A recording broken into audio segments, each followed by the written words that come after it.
오늘도 흰 종이를 채우는 히다입니다. 오늘의 그림은 하츠네 미쿠입니다.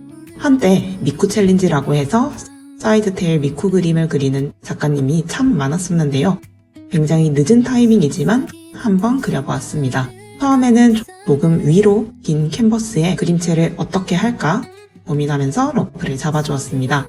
좀 사실적으로 그렸었는데 자료를 보다 보니까 조금 더 캐주얼한 느낌이 어울릴 것 같더라고요. 그래서 얼굴을 다듬어서 조금 더 캐주얼한 느낌이 섞인 반실사로 그려주었습니다. 손을 얼굴 옆에 대고 있는 것과 얼굴을 기울이고 있는 것은 피규어 자료 그대로 표현하려고 노력했습니다. 러프 스케치가 끝나면 선을 깔끔하게 정리해서 그려주도록 할게요. 저는 러프에서 선 정리 단계가 많이 건너뛰는 편입니다. 원래는 한두 번 더 스케치해주는 것이 좋아요. 속눈썹이 풍성하게 표현되는 것을 선호하는 편이라서 빠뜨리지 않고 넣어주었습니다. 눈동자 테두리가 선명한 것보다는 조금 흐릿한 것을 좋아해서 눈동자 크기에 맞춰서 브러쉬로 칠해주고 경계가 흐리게 가우시안 블러 효과를 주었습니다. 살짝 더 부드러운 느낌을 내기 위해 소프트 라운드 지우개를 이용해서 몇 번 더 터치해주는 작업도 진행했습니다. 머리카락들을 다듬어 나갑니다. 특히나 긴 선을 써야 할 때는 화면을 조금 줄여서 짧게 그리더라도 긴 선이 나올 수 있게 해주었습니다. 그 뒤 다시 확대해서 선과 선 연결 부분을 다듬는 작업을 해주었습니다. 그렇다 보니 화면이 자꾸 확대 축소되는 것의 반복이네요. 그래서 이렇게 영상은 다소 정신이 없습니다. 눈썹 같은 경우는 비치는 느낌을 주기 위해서 테두리 부분이 끊기게 그려주었습니다. 완전 선보다는 두께가 얇게 있는 것을 좋아해서 앞은 조금 두께가 있게, 뒤는 선처럼 표현했습니다. 손 같은 경우도 손톱과 함께 예쁘게 최대한 그려주었어요. 손마디를 강조해서 마른 느낌을 내려고 노력해봤습니다. 손 등뼈라든지 마디가 붉어진 느낌을 저는 개인적으로 굉장히 좋아해서 최대한 표현해주었어요. 얼굴 라인은 볼살이 통통하고 귀엽게 그릴 수 있도록 그렸습니다. 입술은 살짝 미소를 짓고 있는 느낌으로 그려주었어요. 개인적으로 입술은 심플한 것보다는 이렇게 굴곡이 있게 그려주는 것을 좋아합니다. 코는 사실적인 느낌으로 점코가 아니라 콧구멍 표현을 해주었어요. 나머지 콧대랑은 채색에서 표현하기로 했습니다. 헤드셋을 디자인해 주었습니다. 헤드셋은 자료를 참고해서 구조를 맞춰서 넣어주었어요. 헤드셋의 디자인이 너무 밋밋하니 어색한 것 같아서 간단한 디자인을 넣어주었습니다. 왼쪽의 회색 화면은 자료입니다. 판매 사이트 이미지를 참고했습니다.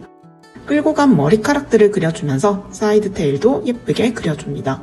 머리는 전체적으로 묶은 곳으로 끌어가는 모양으로 쭉 그려주었어요. 저는 선을 정말 많이 썼는데 사실 이만큼 선을 쓰지 않아도 괜찮습니다.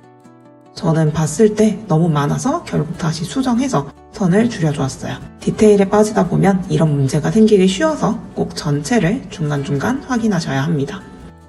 셔츠 카라를 그리면 그냥 사각형 두 개가 목 옆에 있게 그리시는 분들이 있는데 자료 참고를 해서 구조를 그려주었습니다. 카라 자료는 가리지 않아도 될 것 같아서 이건 가리지 않았어요. 혹시나 이런 부분에 문제가 있다면 댓글을 남겨주시면 가려서 영상을 재업로드 하도록 하겠습니다. 셔츠 카라는 목에서 세워진 부분을 잘 그려주셔야 해요. 또 목의 라인에 맞춰서 꺾인 것을 표현해주시면 훨씬 더 자연스러워 보여서 좋습니다. 특히나 셔츠에 단추단이 안 그려지는 경우가 많은데 저는 단추단도 그려서 구조를 제대로 만들어 주었습니다. 넥타이도 자료 보고 입체감 있게 사실적으로 표현해 주었습니다. 이제는 몸인데요. 몸매 라인이 너무 러프하게 잡혀 있어서 어깨 라인이 예쁘게 안 그려지더라고요. 노출이 있는 어깨이기 때문에 어깨 라인을 예쁘게 다시 스케치해 주었습니다. 저는 마른 느낌의 인체를 좋아하는 편이라 마른 느낌을 살려서 뼈대가 붉어지게 그려주었어요. 라인을 자세히 보면 직선이나 그냥 일반적인 곡선이 아니라 인체에 맞춰서 해부학적인 선들에 맞춰가지고 곡선들을 그려주었습니다. 묶은 뒷머리, 긴 머리카락도 그려줄게요. 앞머리랑 동일하게 화면을 줄여가면서 그려줍니다. 긴 선을 던지듯이 그려주고 확대해서 다듬어갖고 연결해주는 방식입니다. 미쿠 특유의 머리 장식도 그려주었어요. 이제는 채색 시작. 명암을 칠하기 전 베이스가 될 밑색을 먼저 칠해줍니다.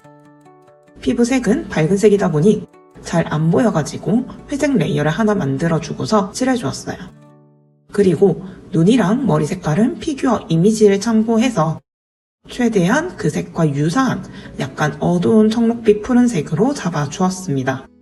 본래 알던 미쿠보다는 조금 더 푸른빛이 도는 그리고 조금 어두운 색상인데 피규어랑은 이 색이 조금 더 가까운 느낌이더라고요.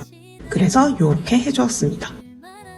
셔츠 카라에 그려진 라인이나 손목에 들어간 라인이 빠져 있어서 그것을 추가하면서 헤드셋에 들어가 있는 라인이나 디자인도 역시나 분홍색으로 추가해 주었습니다. 밑색이 끝나면 묘사의 시작입니다. 이 그림에서 저는 손이 제일 하기 싫더라고요. 저는 하기 싫은 것부터 먼저 끝내고 하고 싶은 거를 하는 거를 항상 추천드리는 편이고 저도 그렇게 하려고 해요.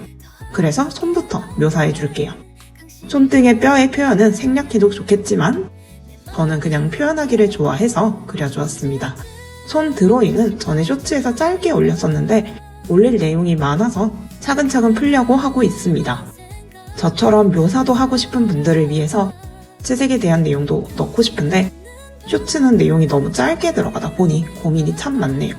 아무튼 손톱은 처음에 그냥 간략하게 그려줬는데 피규어에는 색이 칠해져 있더라고요. 그래서 네일 컬러도 추가해서 예쁘게 칠해주었습니다. 그 다음엔 얼굴을 묘사해줍니다. 어느 정도 하다가 인체로 넘어가면서 진행을 할 거예요. 얼굴을 완전히 완성하지 않고 어느 정도 진행한 뒤에 몸이나 다른 부분을 좀 더 그려주고 다시 얼굴을 진행하는 방식으로 했습니다. 특히나 그림을 공부하시는 분들 중에 하고 싶은 부분만 하고 나면 나머지가 하기 싫거나 귀찮아져서 흔히 뒷심이 딸리는 상황이 오더라고요. 저도 재미있는 부분을 다 하면 그런 성향이 있어서 전체적으로 진행하거나 아니면 미루게 되는 부분을 오히려 먼저 끝내려고 노력합니다. 머리카락도 묘사해주면서 어느 정도 표현을 해주었어요. 눈의 표현 같은 경우는 2번 진행이 되었습니다. 한 번은 평소 그리는 습관적인 부분대로 그려보았어요. 동공의 표현이라든지 색상도 평소 쓰듯이 그려보았는데 뭔가 예쁘지 않고 투박한 느낌이라 자료를 보고 다시 수정해봅니다. 근데 그것도 마음에 들지 않아서 한번 갈아엎었습니다. 이거 쇼츠로도 한번 올렸던 건데 요즘 유행하는 스타일이라고 할 수 있는 유리 구슬같이 투명한 눈동자로 표현해 주었습니다. 눈동자 표현은 그림마다 조금씩 다르게 하는 편이에요. 습관적으로 할 때도 있지만 기본적으로 그때그때 그림에 맞는 느낌으로 자료를 보면서 어울리고 예쁘게 해주는 편입니다. 기본적인 공식이 있지만 그 안에서도 폭넓게 표현이 가능한 게 눈동자 같아요. 그 다음에는 다시 머리카락이에요. 머리카락은 손이 많이 가지만 완성을 잘 해주시면 그림의 완성도가 올라가 보이는 마법이 일어납니다. 그래서 머리카락은 얼굴만큼 신경을 많이 써주는 편이에요. 오히려 머리카락이 얼굴보다 더 묘사가 많이 되는 경우도 많습니다. 열심히 머리카락 묘사를 하고 반짝거리게 광택감도 표현해 주었습니다. 이번 그림의 컨셉이 한단대비여서 색깔을 조금 오묘하게 푸른빛과 분홍빛을 섞어가지고 진행해 주었습니다. 그리고 의상 같은 경우는 미쿠 옷 특유의 광택나는 질감으로 표현해 주었습니다. 일반적인 옷보다 밝음과 어둠의 차이를 조금 크게 해주고 반사광이 세게 들어가게 해주시면 광택이나 보이게 됩니다. 그러면서 어둠이나 밝음이 맺혀 있듯 그려주시면 더욱 광택 돌게 됩니다. 입술은 촉촉하게 표현해주면서 눈동자도 조금 더 터치해 주었어요. 머리카락도 조금 아쉬운 부분들이 보여서 터치감을 더해 주었고요. 아직 진행이 안 된 헤드셋도 반짝거리는 표현을 그려주어 완성도가 오르게 진행해 주었습니다. 그랬더니 이제 넥타이가 완성도가 떨어져 보이더라고요. 넥타이도 다시 한번 손을 대주었습니다. 이런 식으로 전체적 다른 부분에 비해서 진행이 안 된 부분이 없나 확인하면서 진행해 줍니다. 이제는 빛을 넣어줄게요. 저는 약간 푸른빛과 분홍빛이 키워드였기 때문에 이번에도 최대한 맞춰서 그려주었습니다. 특이하게 어느 정도 명암을 칠하고 빛을 나중에 추가하는 방식을 써보았는데요. 이 방식 굉장히 재미있는 방식이어서 한동안 빠져서 정말 많이 진행을 했습니다. 특히 특히나 빛이나 어둠의 색깔이 들어가게 할 때 너무 좋은 방식 중에 하나예요.